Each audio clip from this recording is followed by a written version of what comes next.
हस्तरेखा ज्योतिष का डेमो चालू करना है। इसमें हमारे सीनियर टीचर हैं श्री प्रेमबंधु शुक्ला जी, जिन्होंने हमारे यहाँ से ज्योतिष प्रवीण विशारद और हस्तरेखा विशारद आदि किया है और काफी समय से हमारे यहाँ ज्योतिष और हस्तरेखा पढ़ा रहे हैं। और उनके साथी हैं आरती शर्मा जी, जो जिनको आप पहले से जानते हैं, वो भी हस्तरेखा पढ़ा रही है पिछले सेमेस्टर से काफी समय से। तो आप वो दोनों ही अपने हस्तरेखा के बारे में विचार रखेंगे। आरती शर्मा, आप संचालन शुरू करें। जय गणपति। जय गणपति की। मैं चाहूंगी शुक्ला सर पहले कर ले, क्योंकि उन्हें कहीं जाना है, वो पहले आ जाए। सर है? जय गणपति की सर। जय गणपति की। आपने अभी वास्तु के बारे में पढ़ा। दरअसल प्रकृति हमें कई रूप से हमारे भविष्य के बारे में बताती है।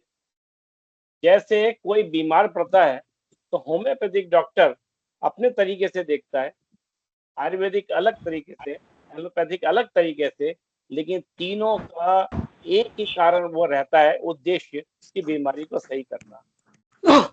इसी प्रकार से हम स्वस्थ रहें, सकुशल रहें, उसके लिए वास्तु बहुत आवश्यक है। और घर घर में जो परेशानियां हो रही हैं वो सब वास्तु की अनभिज्ञता के कारण हो रही है। रही बात हस्तरेखा की, हमारा भविष्य जानने के लिए जो मैंने बतलाया अलग अलग पैथी होती हैं, उनमें से एक हस्तरेखा है। अब आप ये कहेंगे कि हाथ से पूरा भविष्य कैसे देखा जा सकता है, तो ये मैं पहले क्लियर कर दूं कि पहले केवल हाथ से ही पूरा भविष्य देखा जा सकता था। जैसे आपको मालूम होगा सीता जी जो है अंडरग्राउंड पैदा हुई थी, उनका तो जन्म समय ही नहीं था और कोई वो भी नहीं था कि कैसे बतलाएं। तो नारद जी ने बतलाया कि भाई इनकी जो है, इनके जो पतिदेव सबसे पहले पुष्प वाटिका में मिलेंगे। हाथ देख के बतलाया, इस लेवल पे बतलाया।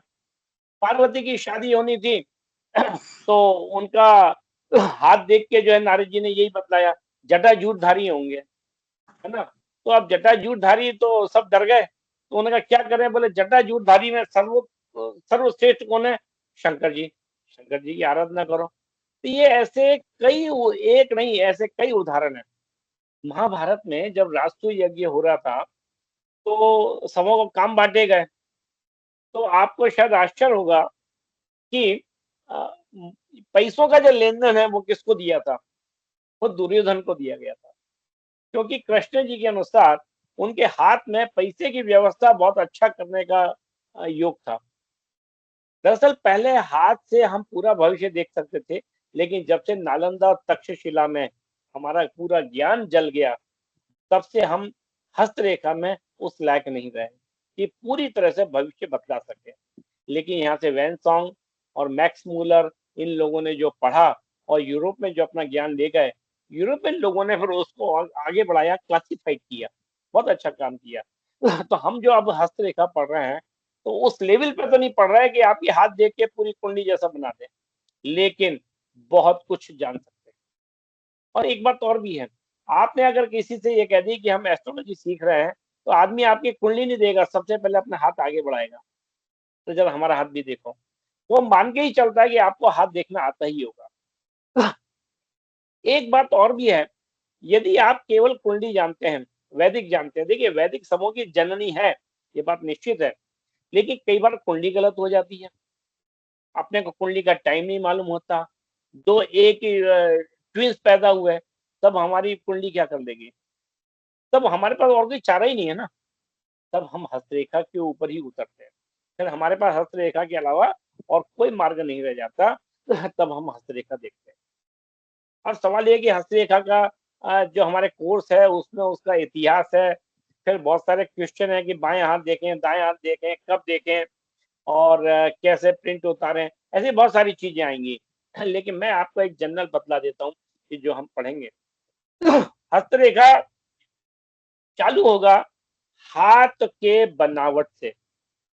तो हमारा हाथ है, इसको जो दूर से देखो, अभी पास में नहीं, दूर से देखो इसकी बनावट कैसी है, इसकी उंगलियां कैसी हैं, इसके नाखून कैसे हैं, और ये हाथ कोमल है कि कठोर है, इसका रंग कैसा है, नाखूनों को देख के हम रोग के बारे में जान सकते हैं कि हमारे को कौन से रोग होने वाले हैं।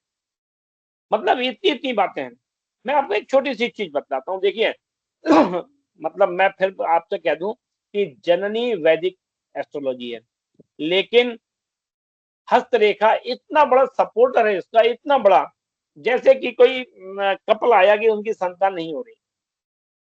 एस्ट्रोलॉजी में आप लोग जो एस्ट्रोलॉजी से जुड़े हुए हैं, आप पंचम भाव देखेंगे, पंचमेश देखेंगे, है ना, उसका पूरा पीएससी लगाएंगे, और ज्यादा समझ में नहीं आया तो T7 लगाएंगे, और समझ में नहीं आया कि कहाँ गड़बड़ है, सब कुछ सही होते हुए तो बीज स्फुट, क्षेत्र स्फुट सब लगाएंगे। और हमारे पास अगर कोई वो आ गई, पेयर आ गया, तो हम कैसे देखेंगे? यदि किसी महिला का ये जो ब्रेसलेट होता है, ये ब्रेसलेट, ये लाइन अगर थोड़ी सी ऊपर धनुषाकार है, तो इसका मतलब उस स्त्री को गर्भ धारण करने में बहुत प्रॉब्लम है। भाई जरा सी चीज, इतनी सी चीज से हम बता दें। यदि कोई पुरुष है, तो हम पुरुष को देखेंगे कि देखिए ये जो है ना, ये अंगूठे का जो जोड़, इस अंगूठे के जोड़ पे अगर वी जैसा ऐसा निशान है, तो वो संतान उत्पत्ति के योग्य नहीं है। अब ये सेकंडों में बतलाया जा सकता है।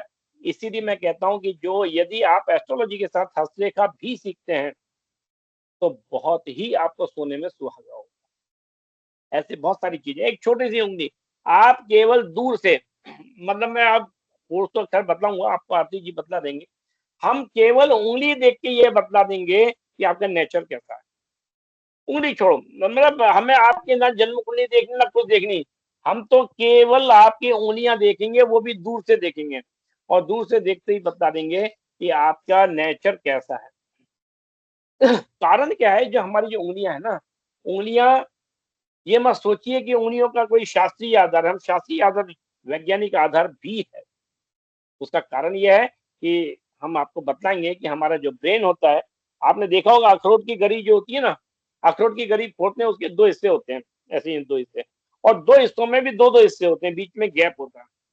बिल्कुल ऐसे मस्तिष्क का आकार रहता है। तो हमारा जो लेफ्ट ब्रेन है और राइट ब्रेन है, उसको कॉर्टेक्स कहते हैं, कॉर्टेक्स से दोनों जुड़ी रहती हैं। तो जो हमारा लेफ्ट ब्रेन है, वो राइट हैंड की उंगलियों से जुड़ा रहता है। Prefrontal lobe, occipital lobe, parietal lobe, ऐसे 5 लोब होते हैं एक इससे, वो दूसरे साइड की 5 उंगलियों से, अंगूठा, तर्जनी, है ना, मध्यमा, अनामिका और कनिष्ठा, इससे जुड़े रहते हैं।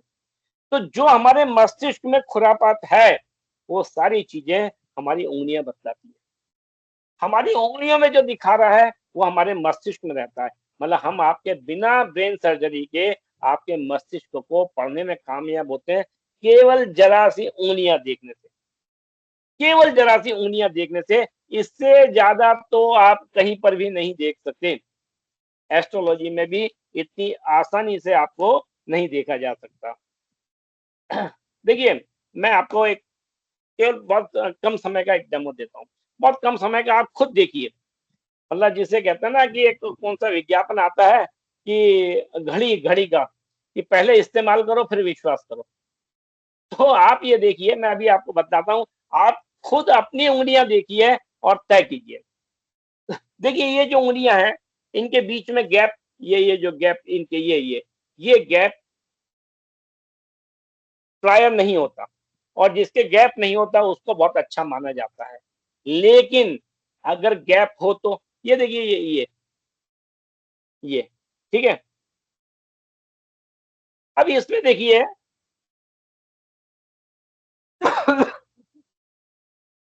सॉरी, अब देखिए ये जो तर्जनी, इसको तर्जनी उंगली कहते हैं और इसको मध्यमा उंगली कहते हैं।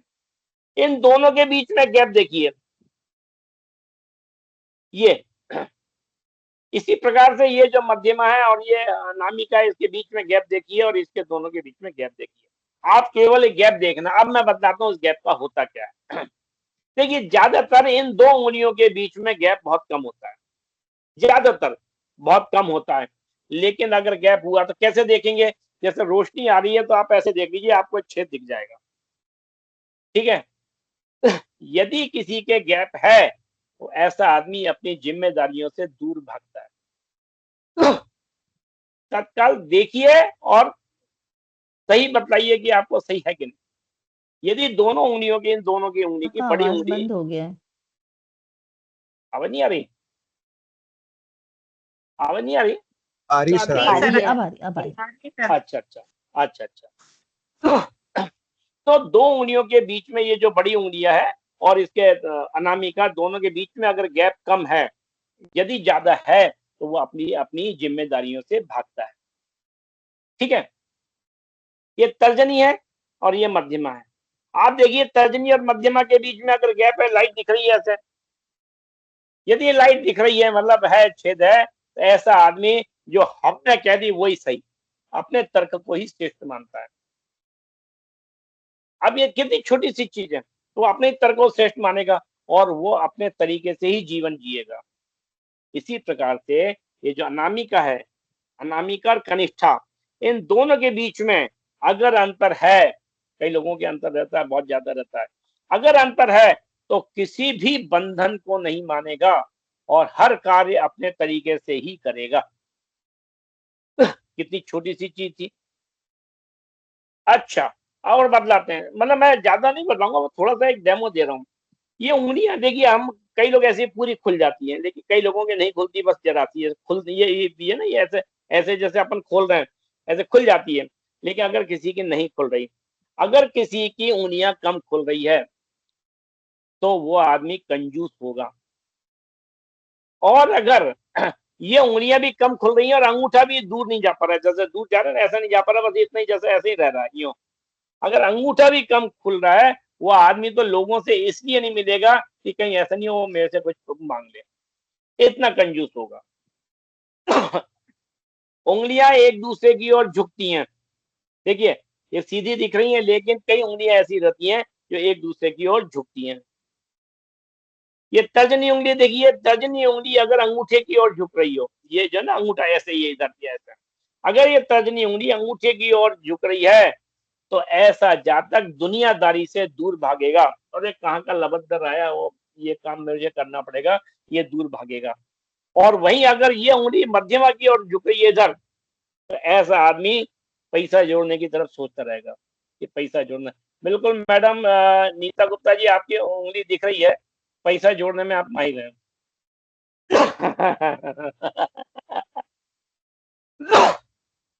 मध्यमा उंगली यदि तर्जनी इधर या इधर झुकी है, कहीं पर भी एक साइड अगर झुकी है, तो ये क्या है, ये व्यवहारिक और वैचारिक संतुलन उसका नहीं हो पाता।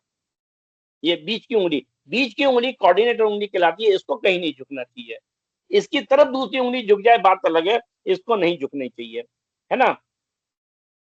तो अगर ये वैचारिक संतुलन नहीं हो पाएगा और उसकी जो महत्वाकांक्षा पूर्ति है और स्वच्छंद जीवन है, वो जीने के लिए सभी चीजों से दूर भगेगा। बिल्कुल आपकी तर्जनी जो है उसकी तरफ जा रही है मध्यमा की ओर।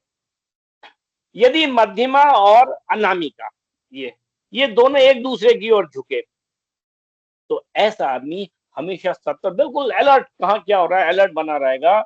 और पूरा मत मानना जिसकी भी हो, ऐसा आदमी कि मेरे थोड़े प्रयत्न से दूसरे का भला हो रहा है तो उससे दूर रहेगा। यदि मध्यम और अनामिका एक दूसरे की ओर झुके, एक दूसरे की ओर झुके तो ठीक है। लेकिन अगर केवल अनामिका, ये वाली जो उंगली अनामिका, केवल यही उंगली मध्यमा की ओर झुक रही है, तो ऐसा आदमी उल्टा पारिवारिक जिम्मेदारियों में दबा, बिल्कुल आपकी है नीता जी, आप है ना पारिवारिक जिम्मेदारियों में डूबे रहना चाहती है। कैसे मैं दूसरे का काम करूं, मतलब खुद अपने ऊपर जिम्मेदारियां ओढ़ती है, ठीक है ना। यदि अनामिका मध्यमा की ओर झुके, देखिए ये जो अनामिका है ये मध्यमा की ओर झुके, तो ऐसा आदमी बाहरी दिखावे, शनि की तरफ झुक रहा है ना, और ये दिखावा है, तो ये दिखावा जो है उसको कम करेगा और एकांत को पसंद करेगा। लेकिन वही अगर ये अनामिका कनिष्ठा की ओर झुके, ये नीचे की तरफ, तो ऐसा आदमी हर चीज को धन की दृष्टि से देखेगा, किस में धन है किस में धन नहीं है, हर चीज के बारे में, पैसों के बारे में बात करेगा। इसी प्रकार से जो कनिष्ठा है ये अगर अनामिका की ओर झुके, तो ऐसा आदमी बहुत चतुर चालाक, ये व्यवहार की उंगली है, ऐसा आदमी बहुत चतुर और चालाक, धूर्त और स्वार्थी होता है। लेकिन यदि यही कनिष्ठा बाहर की ओर झुके इधर, ऐसा आदमी धन का लालची होता है।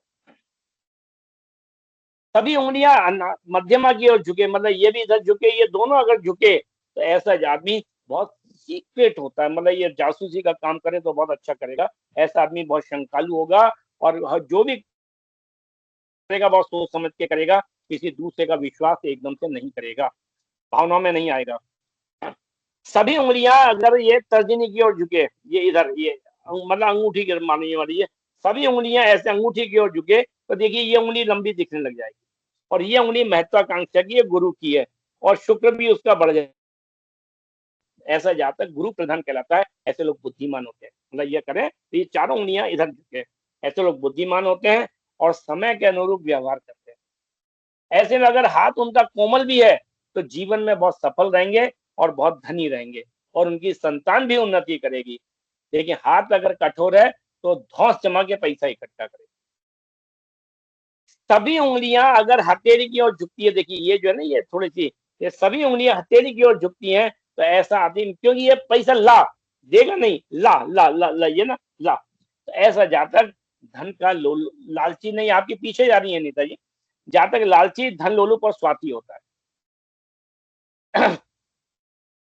सभी उंगलियां, ये जो उंगलियां हैं इनके जो ऊपर के पोरुए हैं ये पीछे जा रहे हैं। देखिए मैं पूरी उंगली की बात नहीं कर रहा हूँ, अभी पोरुए की बात कर रहा हूँ। अगर ये पूरे ऊपरे पोरुए पीछे मुड़ रहे हैं, ऐसे लोग छिप के दूसरों की बातें सुनते हैं, उसका फैशन देखेंगे, किससे क्या चक्कर चल रहा है, कौन सा पैसा जोड़ रहा है, कौन से कपड़े पहन रहा है, वो सारी चीजें देखेंगे और फिर उसमें नमक मिर्च लगा के दूसरों को बतलाएंगे।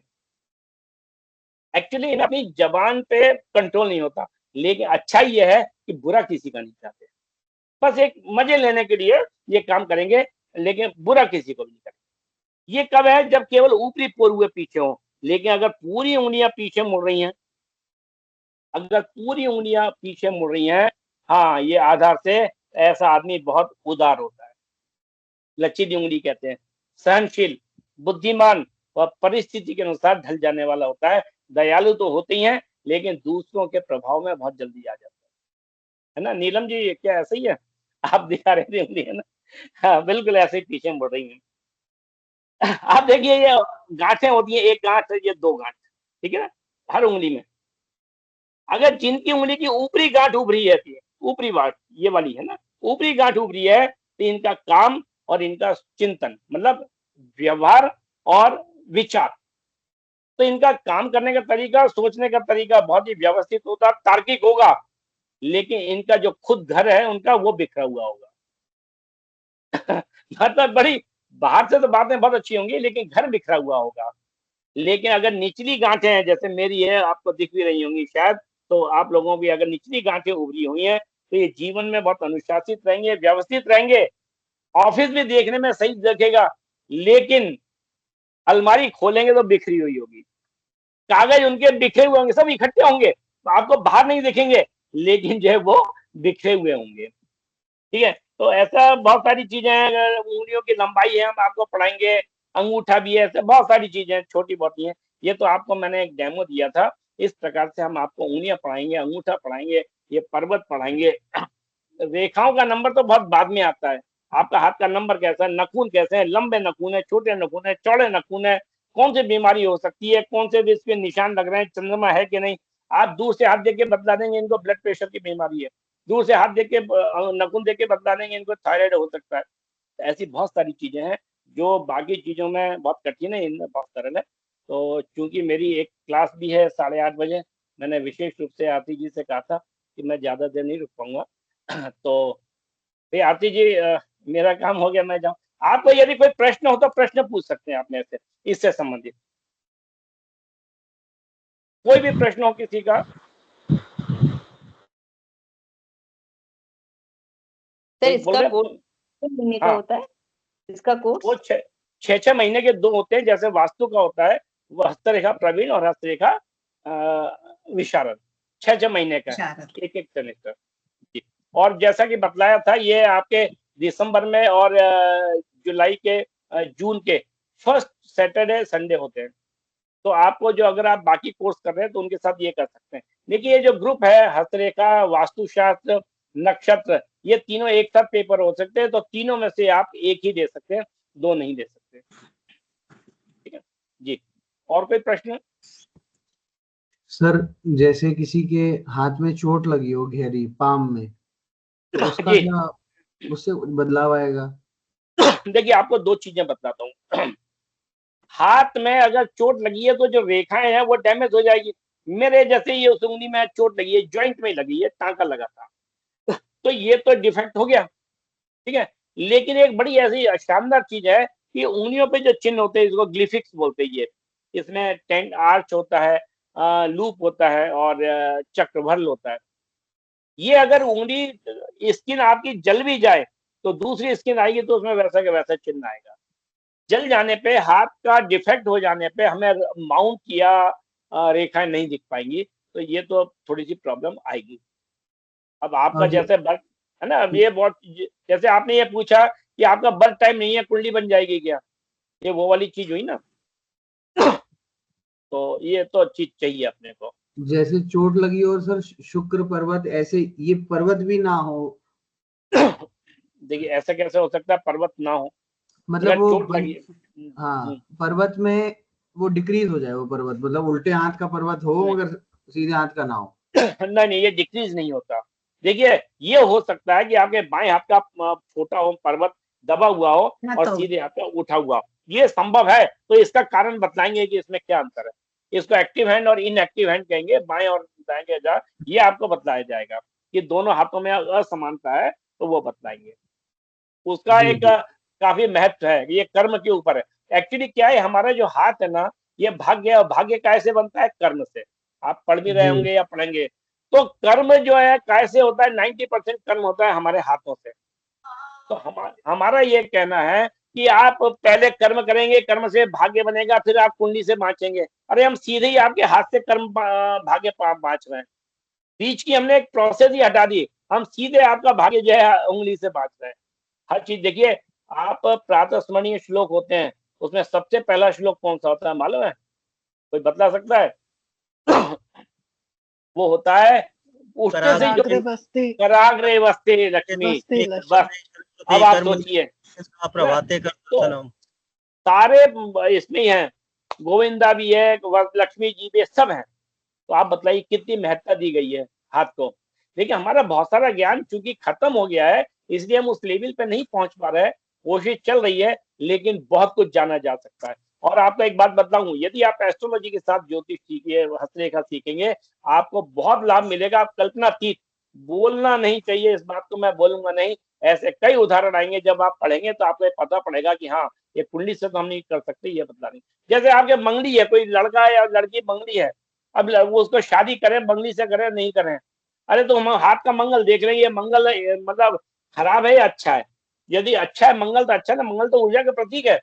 देखिए, वही मंगल अगर खराब हुआ तो भैया दूर रखेंगे, भाई मंगली से ही शादी कर। ऐसे बहुत सारी चीजें हैं ना। ठीक जी, और कोई सर एक प्रश्न? बात मुझे ये पूछनी थी, जी सॉरी सर, सर ये पूछनी हाँ, थी, जैसे पति और पत्नी के जैसे एक हमारे दोनों हाथ हैं, तो क्या ये जी हस्बैंड और वाइफ के अलग अलग रीड करते हैं या एक ही पर्सन का व्यक्तित्व बताते हैं? नहीं नहीं, एक ही पर्सन का। देखिए, वैसे तो ये जो लेफ्ट हैंड है अतीत का है, मतलब लेफ्ट हैंड नहीं बोलेंगे।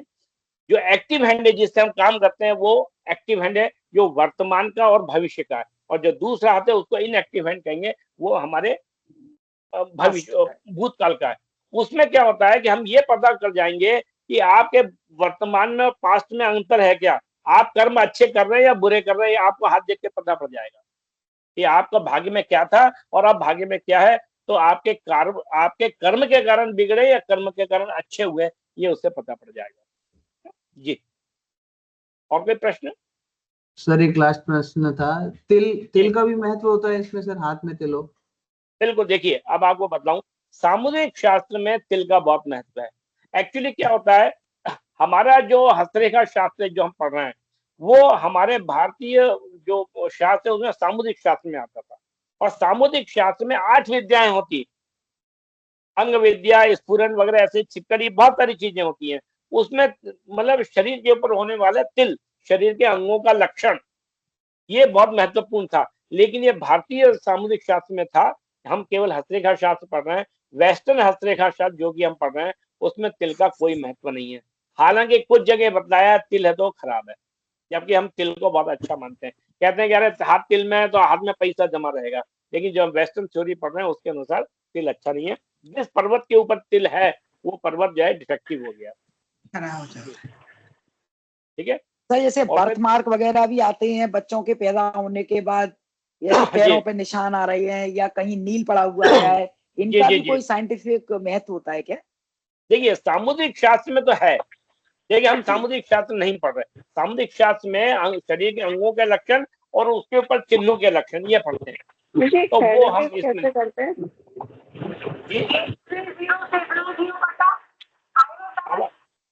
आवाज साफ नहीं आई, कौन सा क्या प्रश्न है?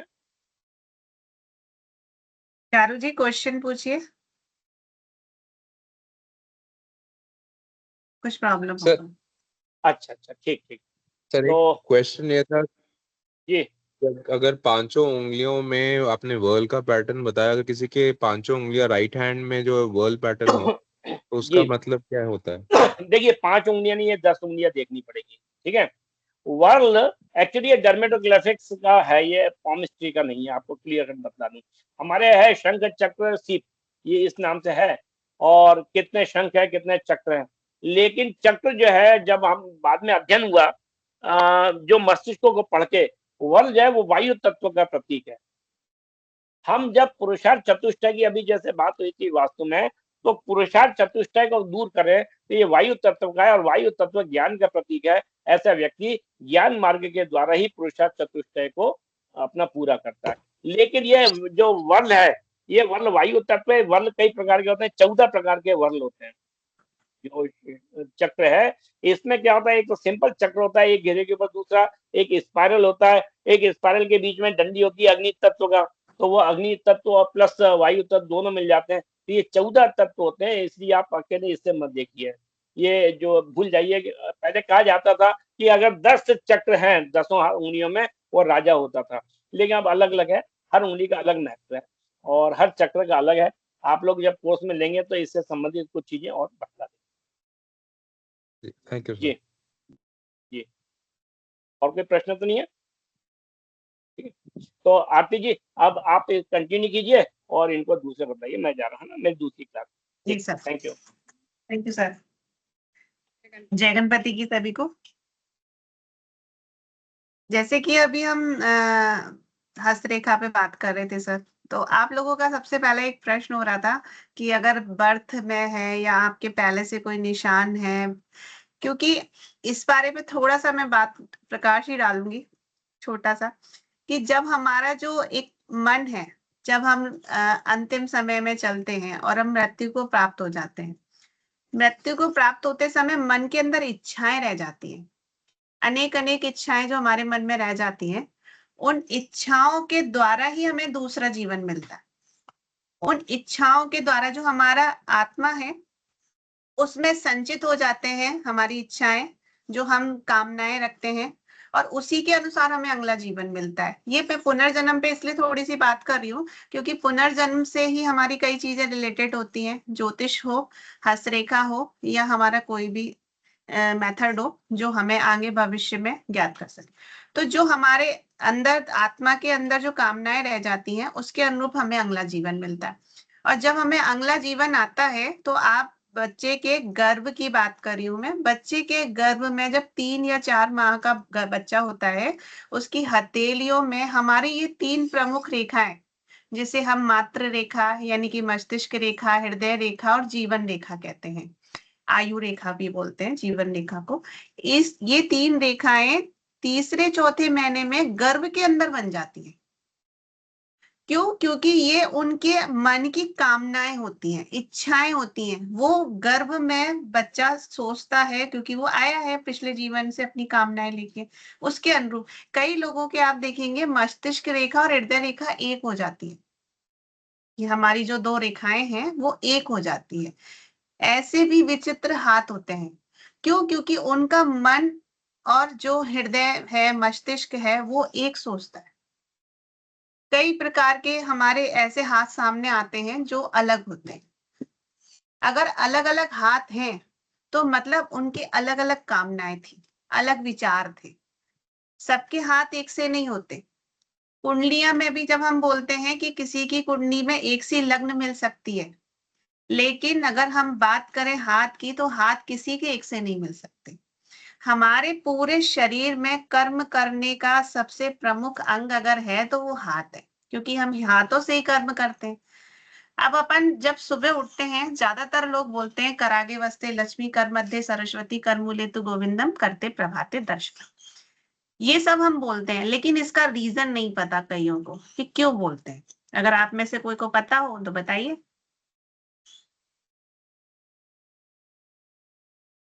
चलिए मैं बताती हूँ।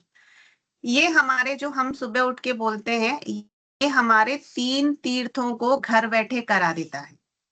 सुबह सुबह हम 3 तीर्थों के दर्शन कर लेते हैं, जो हमारे मात्र जो होते हैं, माता पिता और हमारे गुरुजन।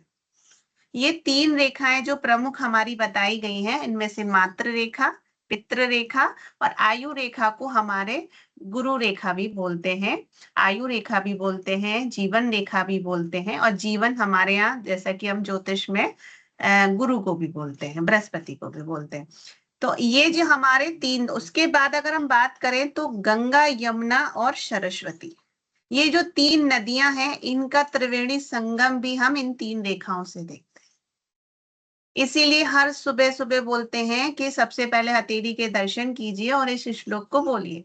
इससे आपको सुबह सुबह ही सारे तीर्थों के दर्शन हो जाते हैं।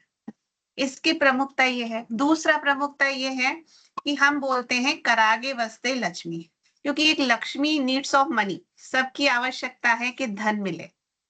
तो सबसे पहले लक्ष्मी जी को, कि भाई धन आता है, उसके बाद हमारी अनेकों अनेकों आवश्यकताएं पूरी होती है। फिर उसके बाद बोलते हैं सरस्वती जी, क्योंकि अगर धन तो आ जाता है लेकिन हमारे पास बुद्धि विवेक नहीं है, तो उस धन का हम उपयोग कहाँ करें, कैसे करें, इसके लिए हमें सरस्वती जी की बहुत आवश्यकता है। तो ज्ञान विवेक हमें चाहिए। उसके बाद हम बोलते हैं गोविंदम। गोविंदम जी यानी कि विष्णु भगवान। विष्णु भगवान के पास सारे सुख है, क्योंकि हम ग्रस्त जीवन में जी रहे हैं और गृहस्थी के सारे सुख हमें श्री हरि ही देते हैं। तो जब हम बात करते हैं तो सुबह सुबह हम ये 3 नाम इसीलिए लेते हैं। इसके बाद अगर हम ये बोलें कि हम हाथ देखना क्यों सीखें, कई लोगों को लगता है कि भाई हाथ देखने में क्या फायदा है। तो सबसे सरल तरीका है, ये सबसे इजी मेथड है। इसके अंदर ना तो आपको कोई लैपटॉप खोलना है, ना मोबाइल खोलना है, ना पेपर पेन का काम है कि हमें कुंडली बनानी पड़ेगी, पंचांग ढूंढना पड़ेगा। हमें कोई भी इसके संग कोई टूल्स नहीं चाहिए।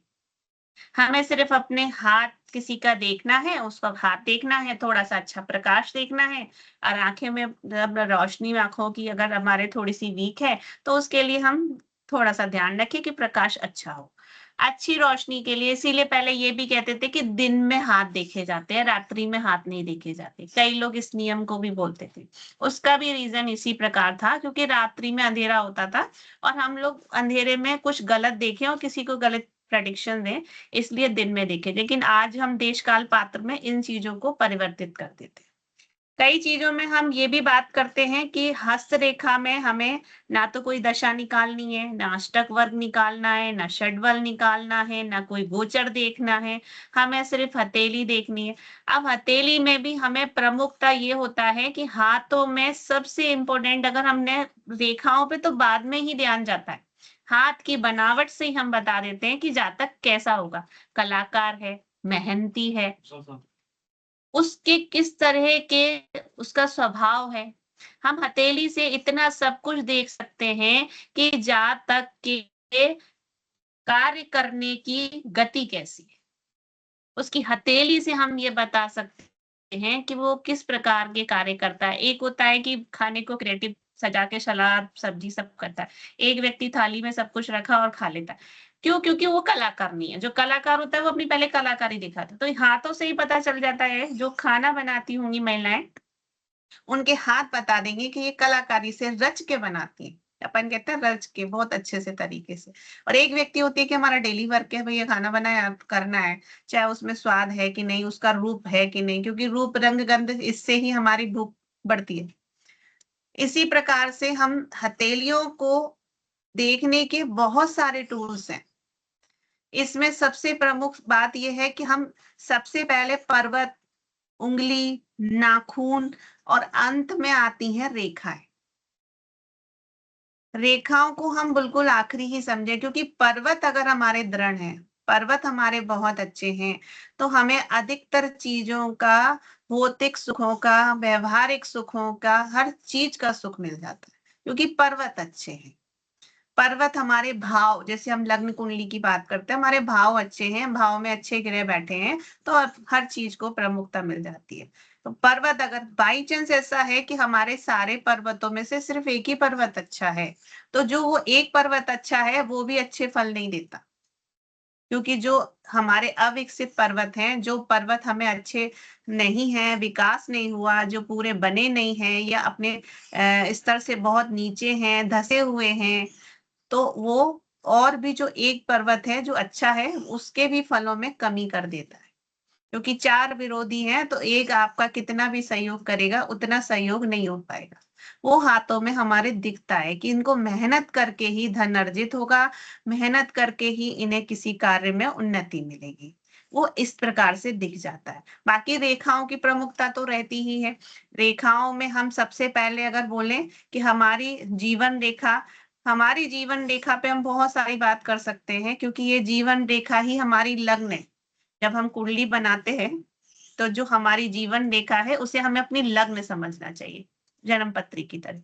उसके बाद अगर हम मस्तिष्क रेखा की बात करते हैं, तो वो हमारा चंद्रमा, चंद्र कुंडली हम बनाते हैं। नीलम जी, चंद्र कुंडली बना के देखते हैं, उसमें हम इसी प्रकार से देखते हैं कि भाई हमारा चंद्रमा कितना बली है। इसी प्रकार से हम मस्तिष्क रेखा, इसका पूरा सहयोग, क्योंकि हमारी चंद्र कुंडली का पूरी कुंडली में बहुत सहयोग होता है, क्योंकि मन के हारे हारे और मन के जीते जीत, तो अधिकतर काम हमारे मन से होते हैं। तो मस्तिष्क रेखा के लिए हम बिल्कुल यही शब्द बोलेंगे। और सूर्य रेखा जो है, यानी कि हमारी सूर्य कुंडली, तो क्योंकि सूर्य हमारे सारे ग्रहों को नियंत्रित करता है, इसीलिए इसमें भी सूर्य रेखा का प्रमुख रोल होता है। तो हस्त रेखा की ये 3 रेखाएं जो प्रमुख रेखाएं सभी की होती हैं, ये तीनों रेखाएं सबके अलग-अलग होती हैं। ऐसा नहीं है कि 3 रेखाएं हैं, सबके मिलेंगी तो सबकी एक सी होंगी, ऐसा नहीं होता है। सबकी, किसी की छोटी होगी, नीचे होगी, ऊंची होगी, मोटी होगी, पतली होगी, सब अंतर होगा, किसी की भी एक सी नहीं। तो ये हमारी सिर्फ 3 रेखाओं पे बात हो रही है। इसके बाद हमारे गौड़ रेखाएं होंगी, हम उनको भी देखेंगे, और इनमें और रेखाएं जो काटती हैं, चिन्ह देखेंगे, जैसे कि सर ने हमारे बताया कि हमारे चक्र, शीप, ये सब चिन्ह भी बहुत मायने रखते हैं। कई बार हम कहते हैं कि इस जातक को राजयोग है, हाथ देखकर, तो कहीं ना कहीं हम देखते हैं कि कितने चक्र बन रहे हैं, उसे कितने चक्र प्राप्त हो रहे हैं। चक्र तो आप समझ सकते हैं, चक्रवर्ती राजाओं को मिलते हैं। तो ये एक मेथड है, एक बहुत इजी मेथड है ना, इसमें आपको पेपर वर्क करना है, ना इसमें आपको कोई टूल्स लेना है, आपको किसी प्रकार की कोई वो नहीं है। आपको आसानी से अगर कुछ मेथड मिलता है, एक पद्धति मिलती है, तो वो हस्तरेखा पद्धति है। इसके बारे में हमारे पास सर ने जैसे कि बात करी थी, तो जो मैना जी थी, हिमालय जी की पत्नी, वो अपने जब पार्वती जी के लिए वर देख रही थी, तब उन्होंने जरूर सोचा था कि इसको कैसा वर मिलेगा मेरी पार्वती को। तब उन्होंने नारद जी से, क्योंकि ये वर्णन हमारे वेदों में लिखा हुआ है, हमारा बनाया हुआ हस्तरेखा नहीं है, बनाया हुआ नहीं है, ये वेदों के अंदर से निकला है। क्योंकि ये नारद जी के समय उनको विशेष ज्योतिषी बोला जाता था, हस्तरेखा शास्त्री थे बहुत बड़े नारद जी, तो वो इसीलिए बोला गया था क्योंकि वो बहुत सारी चीजें इस चीजों से देखकर, हाथ को देखकर बता देते थे। और उन्होंने बताया था पार्वती जी के लिए कि जोगी जटिल अकाम मन, नगन अमंगल भेष, असु स्वामी अहि कह मिलही परिहस्त असी रेख। इसकी रेखाओं में लिखा है कि एक जोगी जटिल, एक ऐसा अमंगल वेशधारी व्यक्ति होगा, वो ही इसका स्वामी होगा।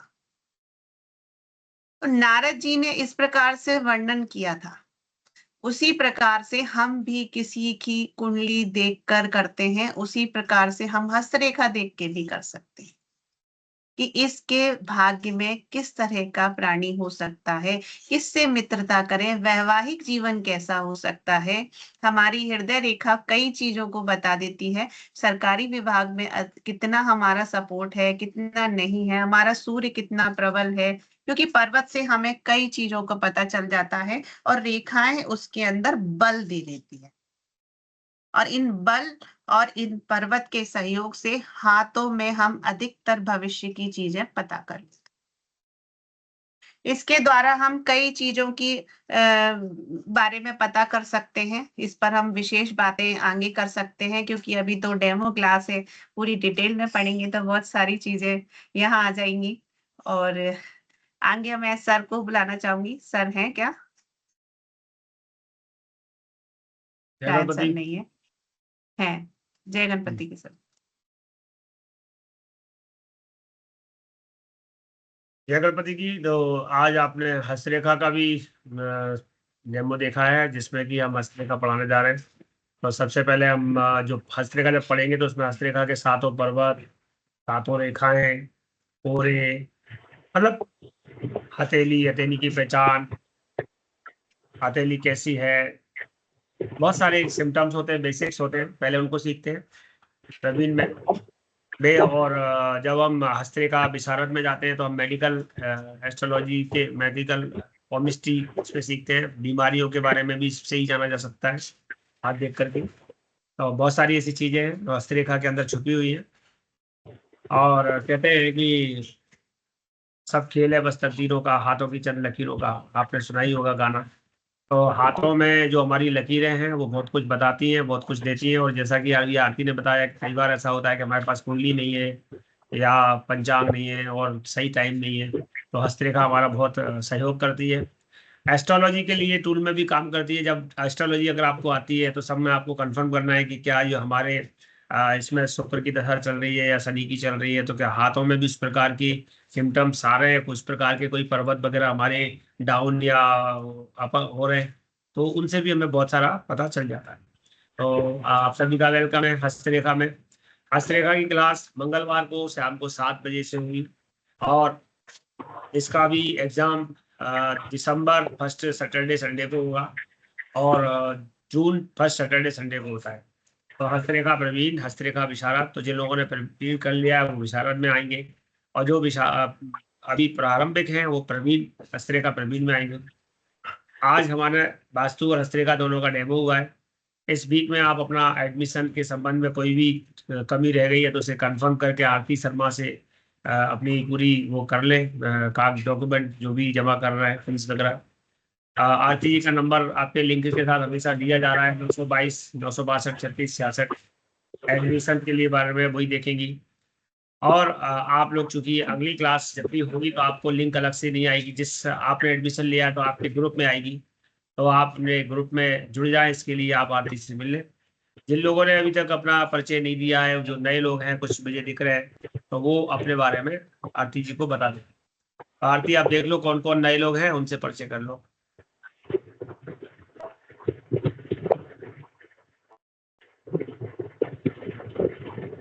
आवाज नहीं आ रही।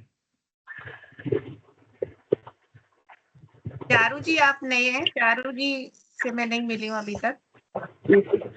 मैं जी, आप नई कैमरा नहीं हूँ, मैं चारू नई actually मैं नहीं है, नई वो तो नहीं हूँ। जय गणपति पुरानी स्टूडेंट है। चलिए। हाँ, मैं अच्छा। पुरानी स्टूडेंट हूँ, पर मेरा बेटी छोटी थी, इस वजह से थोड़ा मुझे ब्रेक ज्यादा लेना पड़ गया। लेकिन मैंने दोनों के प्रवीण कर रखे हैं, हस्तरेखा के भी और ज्योतिष का भी प्रवीण मैंने क्लियर कर रखा है। तो अभी ठीक सेकंड है। सेमेस्टर में एडमिशन लूंगी।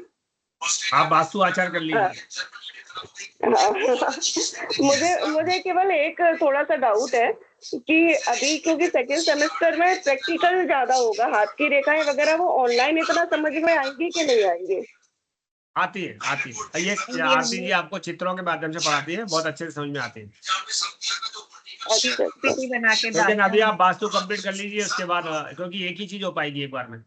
नहीं वास्तु नहीं, फिर हस्तरेखा प्रवीण कर चुकी हूँ तो उसी को कंटिन्यू करूंगी। ओके, ठीक है। ओके। और देखो किसका नाम है बेटा? नीरज जी।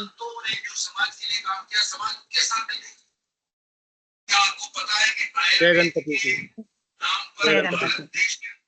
मैं नीरज गुप्ता अंबा से हूँ और मैं पहली बार ज्योतिष प्रवीण में एडमिशन ले रहा हूँ।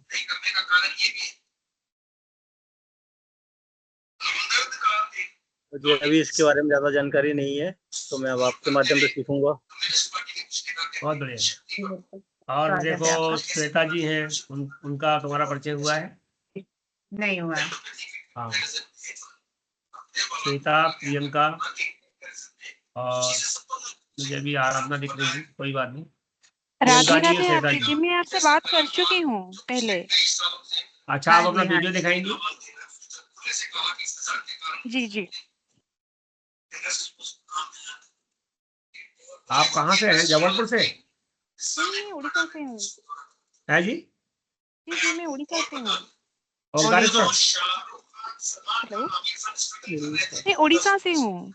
उड़ीसा। अच्छा, श्वेता पात्रा। ओके ओके, जी जी। ये नाम भूल जाते हैं। ठीक है, थैंक यू, वेलकम वेलकम। जी जी, राधे राधे। अरुणा शर्मा है, अरुणा शर्मा। आवाज बहुत आ रही है पीछे से ना सर, समझ में नहीं आ रहा। सब लोग माइक बंद रखिए। नीरज जी आप भी कर लीजिए, नीलम जी आप भी कर लीजिए। अरुणा जी आप बोलिए। अरुणा शर्मा। ये तो है, दीदी है। नहीं दिख रही? मेरे को दिख रहा है इसमें। और एक प्रियंका जी दिख रही थी अभी।